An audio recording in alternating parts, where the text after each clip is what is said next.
besoin de toi, maître. Heureuse est la mère qui t'a porté et allaitée. Heureux plutôt ceux qui écoutent la parole de Dieu et qui l'observent.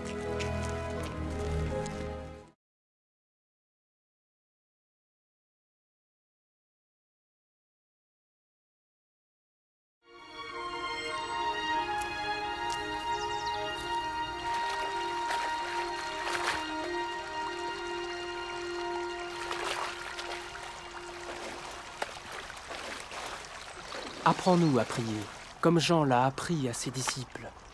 Quand vous priez, dites « Notre Père qui es aux cieux, que ton nom soit sanctifié, que ton règne vienne, que ta volonté soit faite sur la terre comme au ciel.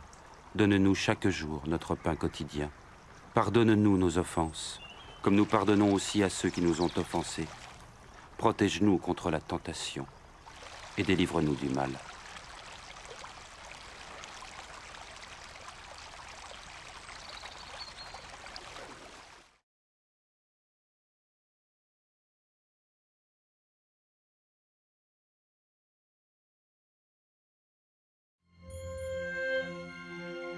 Dans les Saintes Écritures, Dieu déclare que le Messie viendrait pour être le sauveur du monde. La vie de Jésus prouve qu'il est bien celui dont les prophètes avaient parlé. Ésaïe a prophétisé que la Vierge deviendrait enceinte et qu'elle enfanterait un fils. Des siècles plus tard, la naissance de Jésus accomplissait cette prophétie.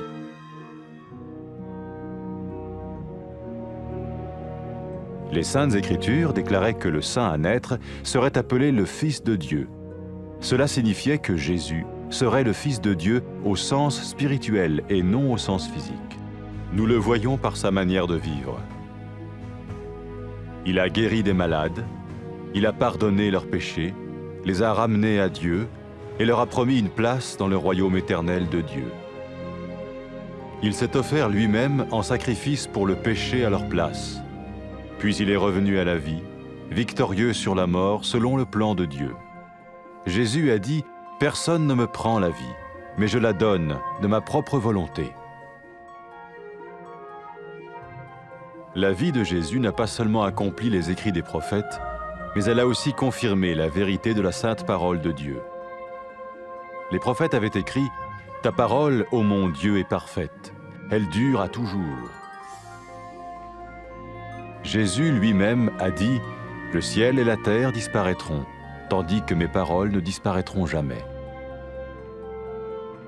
Jésus est venu pour nous donner la vie dans toute sa plénitude. Et quand l'homme a désobéi à Dieu dans le jardin d'Éden, il a choisi sa propre voie et ses actions l'ont séparé du Créateur.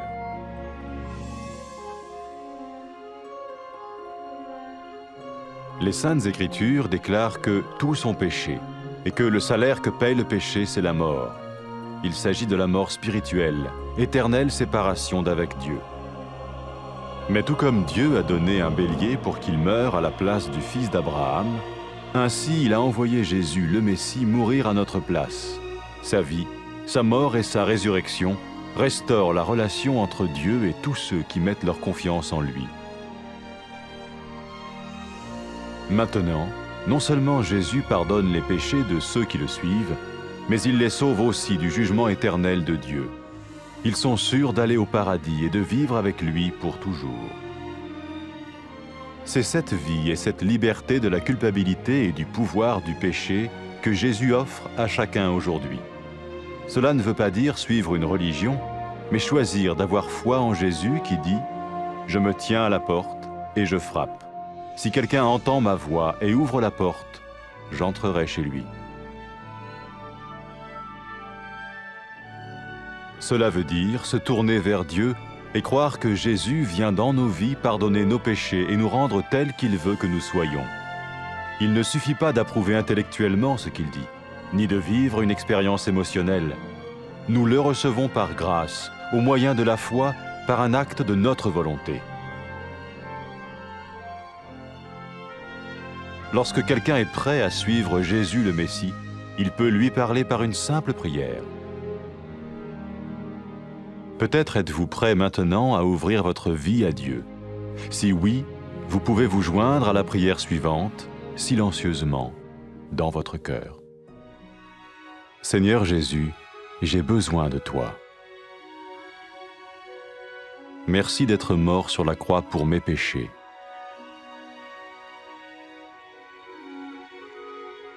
Je confesse mes péchés et je m'en repens.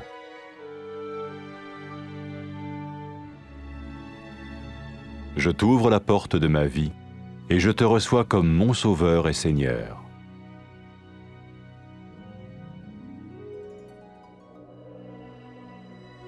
Merci de me pardonner mes péchés et de me donner la vie éternelle.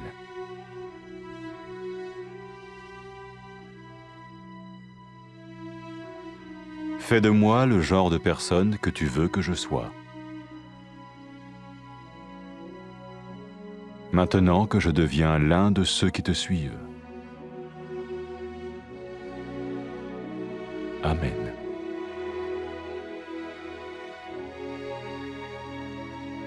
Jésus a dit à propos de ses disciples, « Mes brebis écoutent ma voix, je les connais et elles me suivent. » Pour expérimenter la vie en abondance promise par Jésus, ceux qui le suivent parlent à Dieu chaque jour dans la prière et lisent ou écoutent sa parole.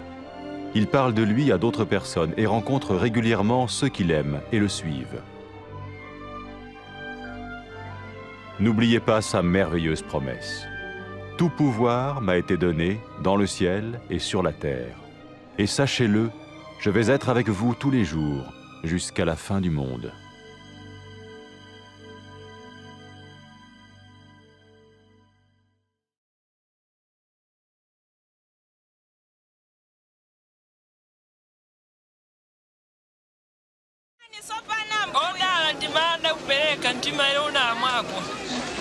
Koma ndi odala anthu amene akumva mawu a Mulungu ndi kuwasunga.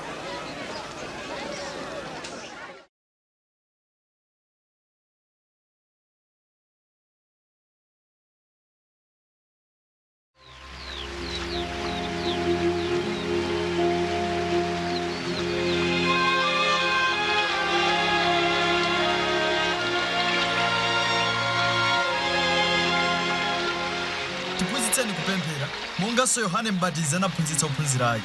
Pamene mupemphera muziti, Atate wathu wakumwamba, dzina lanu lilemekezedwe, ufumu wanu udze, kufuna kwanu kuchitike, monga kumwamba chomwecho pansi pano. Mutipatse ife chakudya chathu cha lero, ndipo mutikhululukire ife machimo athu, monga ifenso takhululukira otichimwira. Musatilole ife kuti tiyesedwe, koma mutipulumutse kwa oyipayo.